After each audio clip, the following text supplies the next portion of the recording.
We have watched Meghan Markle run through affiliations really rather quickly. It was Oprah, it was Tyler Perry, it was Netflix, it was Spotify, it was Lemonada, it was all the things. And now it seems this year the WHO is in the Sussexes sights. And as we have covered, it's not going great, but many people wonder exactly why WHO aligned with Harold and the Meg, who are basically nobodies. And we discussed in those videos analyzing the events and the affiliation that they're currently actively trying to pull in more funding by associating with higher profile people. And McMody says, I get that WHO wants high profile personalities to highlight their organization, but I don't understand why they would settle on this very unpopular and polarizing pair. I would think it runs the risk of more negative than positive attention, which is 100% true. At the same time, there's a chance that not many high-profile people want to associate with WHO at the moment. Celebrities with good PR reps are typically coached to stay away from organizations like WHO or just general health and wellness or medical affiliated things because it can damage a celebrity's reputation pretty significantly. So I would imagine WHO is having a hard time finding people who are willing to participate, and Meghan and Harry are down for whatever. So maybe that's why. But from the perspective of Meghan and Harry, it feels very random because at first they seemed like they wanted to just affiliate with entertainment industry type stuff, only the glitz and the glam. They wanted to go to film premieres instead of events for veterans, for example. And because everything has gone sideways for them, nothing has actually worked out. They've been bouncing around to so many different things that their public image is very vague. It's very scattered and chaotic, and they don't really have anything that actually anchors them in the public mind of Meghan and Harry are this. So they're still just associated with the people who lied about the royal family, threw a tantrum and left because they weren't getting their way and really shouldn't have. Christina Scallion says 6 years ago, each of them should have picked one thing, just one thing, and put all their effort and energy into that. If Harry had made Invictus great by concentrating on the veterans' needs and resources instead of draining its revenue with ridiculous expenses and self-serving PR, he might be respected today. As far as Meghan goes, I'll have to think about that one because I'm coming up with nothing. I agree completely. She says, any suggestions? I would say children's literacy, but that would have been stepping on Camilla's toes just a little bit. But honestly, when they first left, Meghan put out The Bench. Remember that terrible children's book that's not actually a children's book? It's a poem for an adult that she put into a children's book. It's a bad concept, quite frankly, because it's not interesting or fun for kids to listen to. And the pictures were not exciting enough for kids to be captivated by it, and it was a bad poem. It was clunky, not good writing from my perspective as a writer myself. It was just not great. But regardless, she did put out The Bench shortly after leaving the royal family, and therefore getting into children's literacy and advocating for that would have been a perfect fit and gone along with that. But I've been saying this exact thing from the second they left the royal family and started signing all these crazy deals. When they left the royal family, there was a little short hiatus before they did anything else or made any announcements because COVID was happening. And that provided them the opportunity to reintroduce themselves to the public as something or someone else. It gave them the chance, the very rare chance for public figures, to have a bit of a fresh start, to introduce themselves to the public as Harry and Meghan, independent of the royal family. And had they done that in a way that was very focused, which it would have had to have been, of Harry is going to champion Invictus, that's it. And all of his public efforts are going to go into that for a while. And the Meg literacy or something else, that actually made sense and felt like it was for the greater good. then their public image would have been so much better and things would have been so much smoother for them, quite honestly. The greed of signing all those deals and doing these juicy tell-alls that were full of at least 65% lies and 30% fudges of the truth and manipulations of the truth or taking things out of context, immediately put them on a path of being gossipers, of having a negative public image of complainers, of people who were not grateful for all of the opportunities and positives they were given, and of people who were willing to do such things to their family. I mean, just wild and crazy. But even if they hadn't done like tell-alls and whatnot, just the scattered approach of trying to do things for like girls, women's rights, women's leadership, Africa parks, Travelist and the environment while taking private jets everywhere, veterans and Invictus. What else have they tried to do? They're trying to do all these different things, and they just can't. The royal family can do lots and lots of different things because they are an entire institution and they have multiple senior royals to tackle different initiatives to spread the workload around. They also have massive teams and they are affiliated with lots of public service things. You know what I mean? They're not just out there doing it all alone the way the Sussexes are. They're just two people, one couple, one thing. So if they had stayed more concentrated, it would have made them more effective, more likable, and helped their public image be more clearly well defined. It's so vague. They're just like blobs when it comes to public image. Just a couple of blobs with splatters all over. It's not working. It's not gonna work this way. And now it's too late because they've already done this. They've already scattered their attention all over the place, that they're already very unfocused, and there's really no way to fix that. And because they're so unfocused, they have given the impression that they're just trying to keep attention somehow. They're just trying desperately to get out there and still have some degree of attention and feel important somehow and have something to go and do every now and again. Like Joanna says here, I view Harry and Meghan as a case of living for the media, living for public perception. And as you say, proving that they are unique and special and successful. They might need to look inward and find some genuine kernel of humanity of who they are and then go out and pursue their interests. Exactly. Because they're trying to do all sorts of things at once, it seems like it's just for the sake of the publicity that they could garner, and they're just trying to see what sticks. They're just trying to see if anything will actually work out and give them some positive press or turn things around or be profitable, something. And none of it's working. None of it feels like it's an actual genuine passion or interest or something that they actually are driven to work towards for a reason. You know what I mean? Like Catherine, Princess of Wales, it does feel like she very much cares about childhood development and education. And like she learned about it when she was having children and now wants to continue to make improvements to public knowledge and the science and research involved to continue to move that cause forward. Because that's like the exact same thing that happened with me. I had children, wanted to do a good job, researched it constantly, and it became something that I'm very interested in and quite passionate about myself. Prince William with conservation and environmentalism and the Earthshot Awards very much seems like it's a passion of his that he genuinely cares a lot about, and a lot of his public appearances tie into that. We cannot say the same for Harry and Meghan, not just because their actions don't match their words, but because it's so scattered.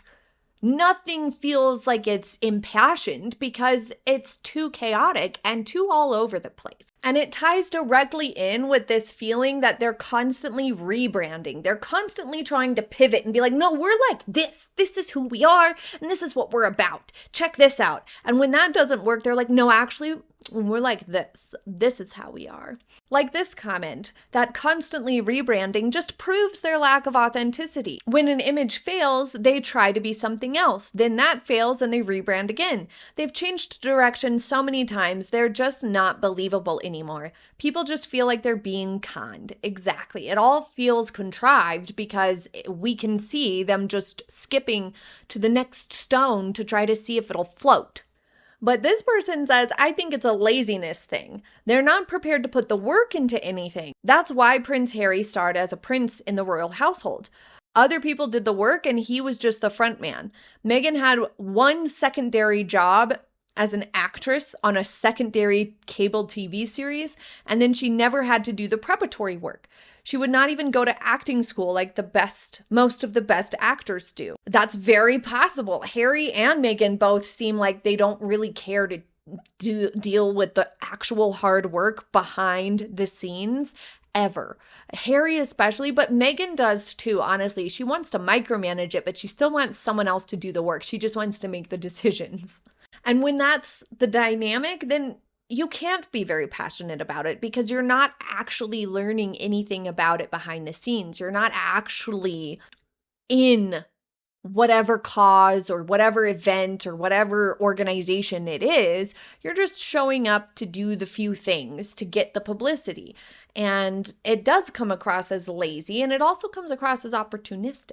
The fast-paced, chaotic, and always near catastrophic chaos is a hallmark sign of sociopaths. It is done very purposefully to confuse their audience and prevent any meaningful analysis or reaction. I hate that. I hate when there's a conversation or an argument or a debate and somebody just veers off onto something else entirely or ignores what someone else said and just goes off on something else. It's so annoying. And it's all just noise because the core issue they can't win on. So then it just becomes this noisy nonsense of chaos. And it's insane. I despise it.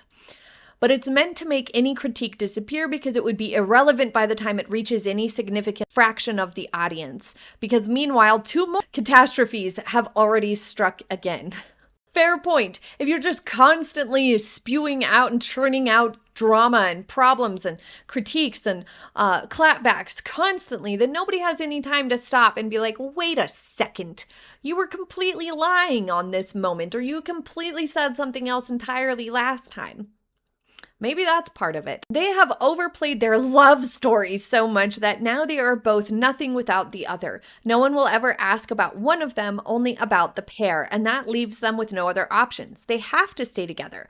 The only way it would end in divorce would be her extremely overestimating her worth, which would only happen if she ever had another man ready to marry her. When they were constantly pushing this love story thing and Meghan kept mentioning it all the time, I said that this is a big mistake from a PR perspective.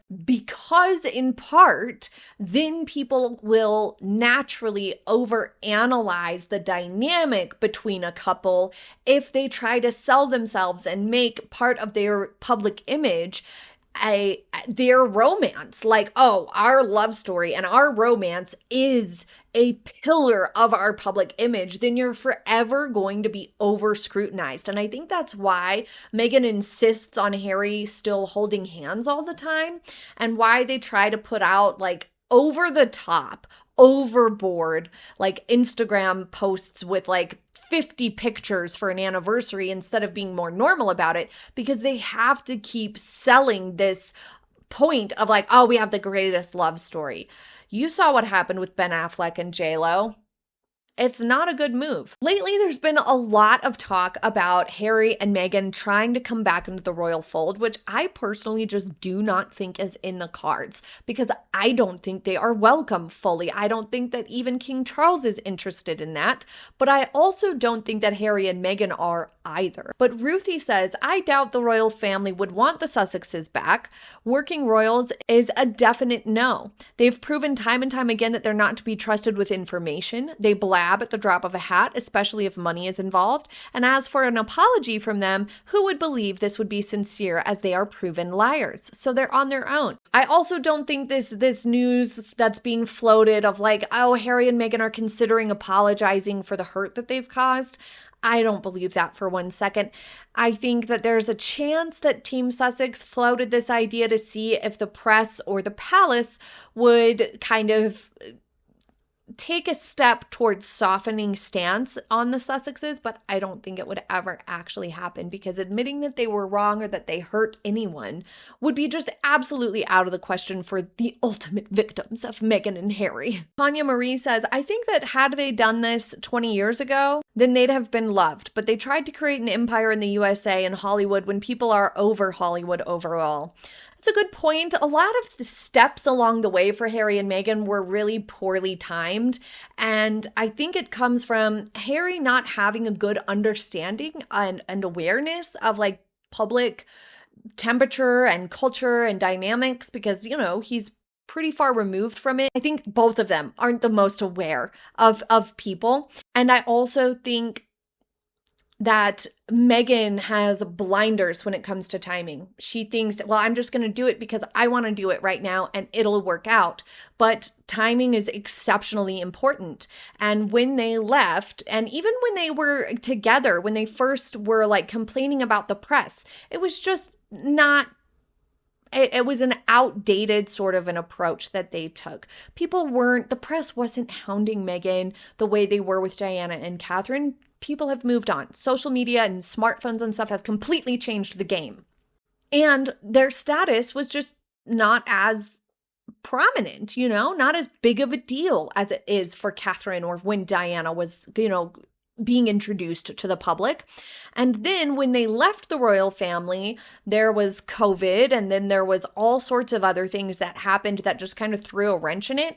And in general, I think both Harry and Meghan are kind of outdated on things. Like, they're just not very current, I guess. Like, they don't have a good instinct for the pop culture and public dynamics and awareness of what's likable or cool or what's, you know what I mean?